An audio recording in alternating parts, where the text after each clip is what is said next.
30 days lost on an island. After a devastating plane accident. Day 1, the fall.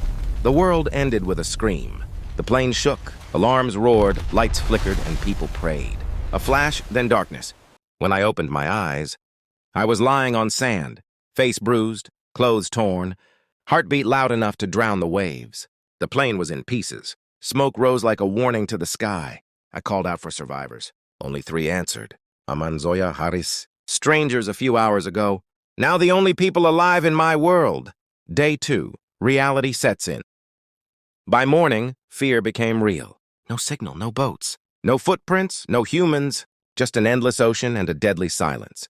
We searched the wreckage. Found water bottles, a few biscuits, a broken lighter, and 2 backpacks. Zoya cried. Harris tried to joke. Aman stared at the sea like he was waiting for someone to save us. But no one came. Day 3.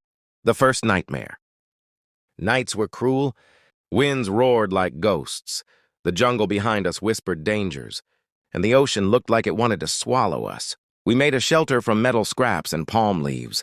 It wasn't much, but it felt like hope. Hunger began its war. Day 5, food. We learned fast.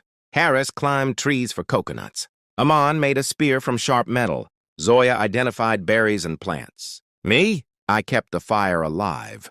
The only thing that made the night feel less lonely. We ate little, but enough to stay alive. Day 7, the storm. The sky turned black. Winds hit like an angry beast. Our shelter ripped apart. The fire died. We held on to each other with fear stronger than the storm. The ocean rose and swallowed half our camp. We survived the crash, but the island was not done testing us. Day 10, losses. Harry slipped while climbing for coconuts. The fall wasn't deep, but his leg twisted badly. He tried to hide the pain, but we could see it. We supported him, carried him, fed him, but survival became harder. 3 people working together can survive, but 3 people supporting 1 injured was different. Day 14, hope. Eamon spotted something shining on the west side of the island. We rushed there and found it. A freshwater stream, clean, cold, life-saving.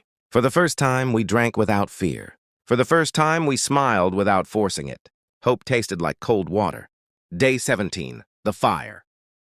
We managed to create a bigger fire, bright enough to be seen from miles away. Every night, we stared at the flames, wishing a plane or ship would spot us. But days passed. Nothing. Still, the fire became our symbol of we are not giving up. Day 20. Shadows in the jungle. Strange things moved at night.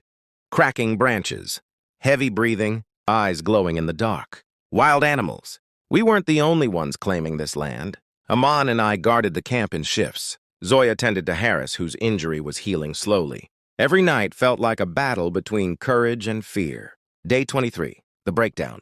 We all snapped. The heat, the hunger, the fear, the waiting. Aman got angry. Zoya cried. Harris accused us of leaving him behind. But after an hour of shouting and tears, silence came. We hugged.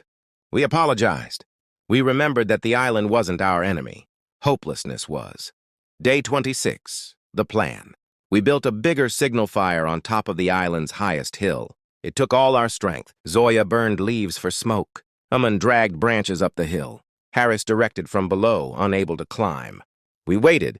Day 28, the last test. Our food ran out. No coconuts left on the trees. Fish avoided the shallow waters. We were weaker than ever. I wondered if the island would become our grave. Then something happened. Day 29, the miracle. Aman shook me awake at sunrise. There's a ship, he screamed. A faint white shape on the horizon. We lit the fire. Smoke rose high, higher than ever. We waved, screamed, burned everything we had to make the fire stronger. The ship slowed, turned slightly, and then it changed direction toward us. We fell to our knees, crying like children. Day 30, rescue. They found us standing by the shore, exhausted, skinny, sunburned, but alive. 30 days of pain, 30 days of fear. 30 days of fighting the island, nature, and ourselves. When the rescuers wrapped blankets around us, I looked back at the island. It wasn't just the place we were trapped. It was the place that taught us how strong we are, how fragile we are, how much hope matters, and how survival is not about strength, but spirit. We arrived lost. We left unbroken.